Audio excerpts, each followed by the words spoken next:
Hi, William here, Legend Trackers. One of our last videos, we briefly touched on, we were talking about out-of-body experience, we touched on the possibility of time travel. And we thought that's what we would talk about today.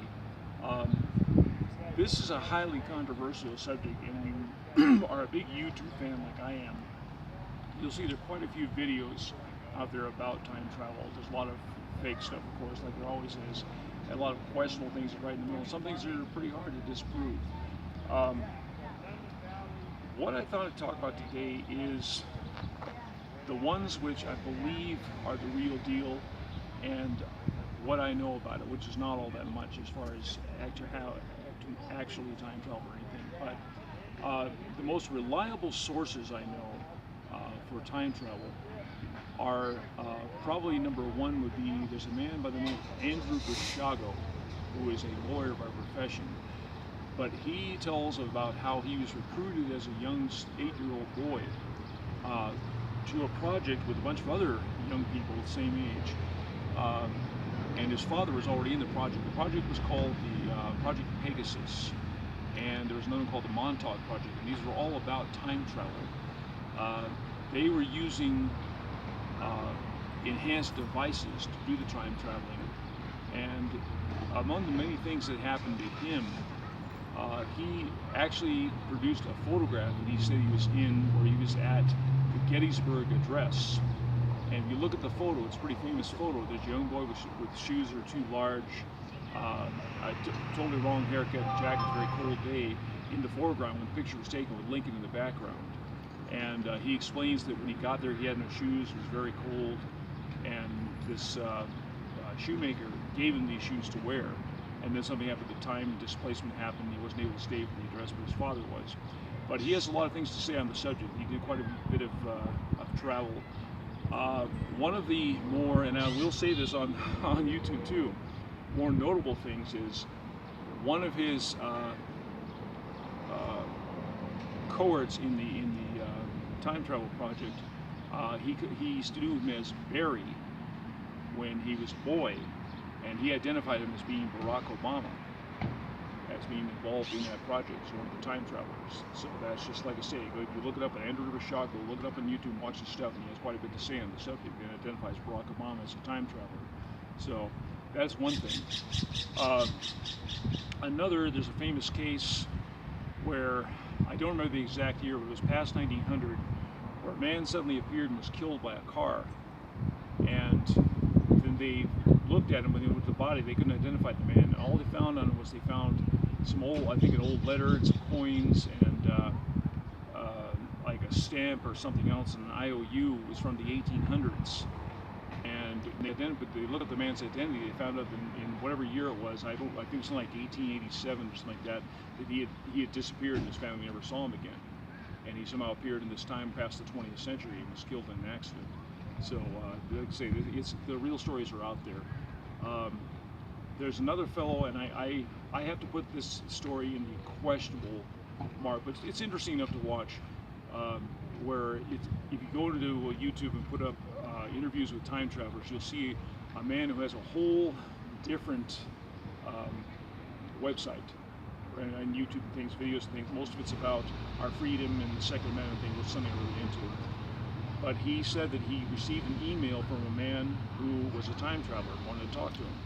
And I can't remember the year, but he said that for him to go about his daily routine, go walk his dogs, and he would meet him while he's walking his dogs. So here he is in the video walking his dogs and sees nothing in his dogs are normal, and suddenly this man appears in the background talking to him. He's disguised his voice in the video, and he tells him to turn the camera off when they talk about things he can and can't do. So he never allows him to film him. And he talks about what happens in the future and why he went to see him. Anyway, it's full of a lot of really, really coarse language, and the fellow has some sort of weird accent, like New York accent or something.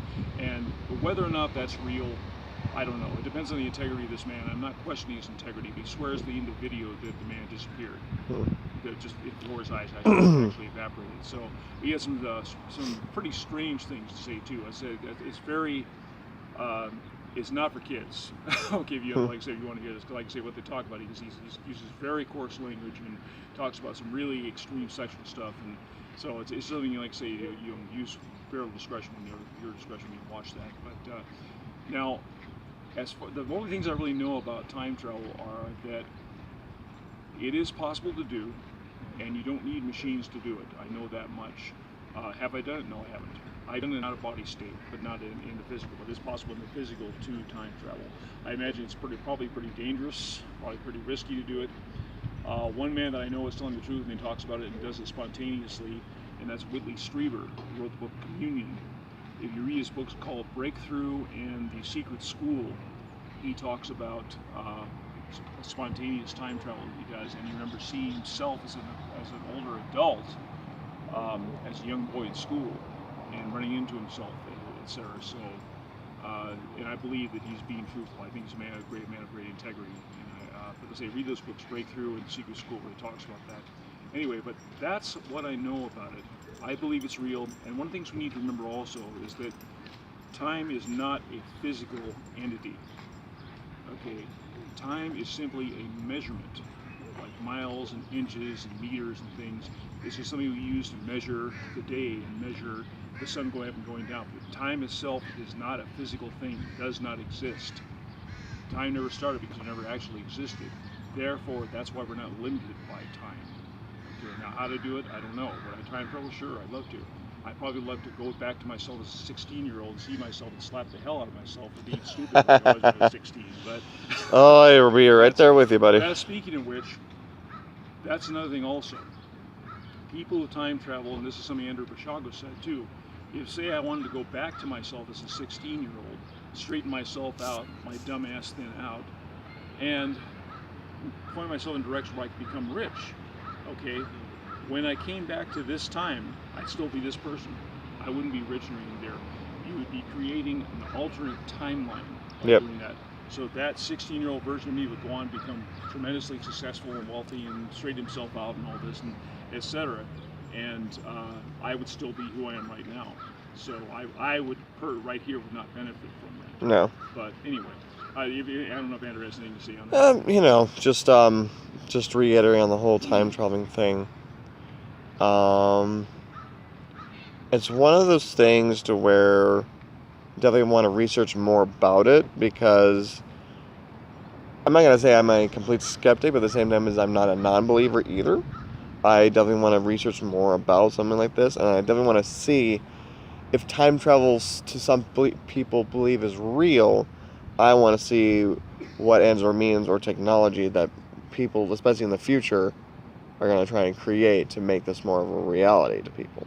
Yes, so. And one other thing I want to touch on also regarding the things you see on YouTube, all that. There's a very famous story now about a fellow named John Peter, and he appeared, I can't remember the year he appeared, I think it was in 2000 he appeared, and started a website thing, and he said he was sent back from the year something like 2043, and was sent back to 1985 to get a 1985 IBM computer for some reason. Because they needed that computer, and then he stayed until 2000, traveled to 2000, and had this whole thing saying he had a ship that he had built and all these predictions and things, and he got quite a following going on then, and he proved to be an absolute phony, whoever he was. And a couple of the reasons were that he told the person, someone asked him, do you still have Olympics? And he said, well, we're going to start again. The last Olympics was in 2008. And he said, there was the Third World War, nuclear war, and we never had it. Of course, we know we had 2012 Olympics, we had the 2016 Olympics. Yep. So that was a bunch of baloney. He also said that in 2012 that a volcano would sink into the ocean off Iceland or something like there, and it would cause a tidal wave which would put New York and the East Coast completely underwater and cause a disaster and stuff. That didn't believe it. So that story of John Peter has been pretty much debunked. Yeah. So, but there, like there's a lot of funny things up. And look it up. There's some interesting things on time travel. There was one of them in. How's our time? 9.5. Okay, fine.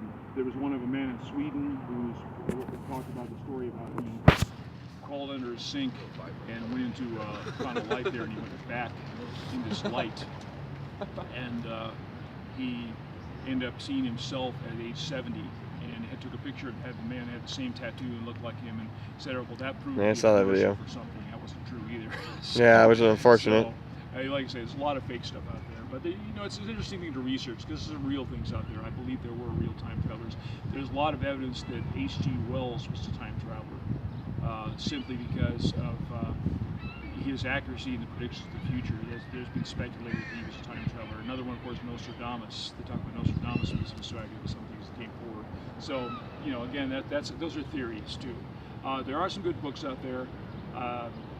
There's one, I can't even remember the author, but he talked about time travel and doing with crystals, and that was a fairly good book, although he gets very heavy into physics in the middle part of the book, and it's so boring.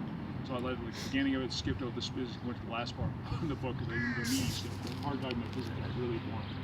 But there was another fellow, I probably shouldn't even say his name, but he talked about time travel, strictly out-of-body experiences. A lot of focus on ancient Egypt. If you know read his book, you know what I'm talking about now. I won't say his name, but ancient Egypt, and also he has a website saying about all these various things of heaven and all that. And him, I am just not a fan of at all. I just think that maybe I'm sure he does out-of-body travel and stuff there, but that's the thing about out-of-body travel too, is you can travel out of body, but what you might see might not necessarily be a reflection of this time zone. The past and future can be something alternate. So a lot of things can be very distorted, and that does happen.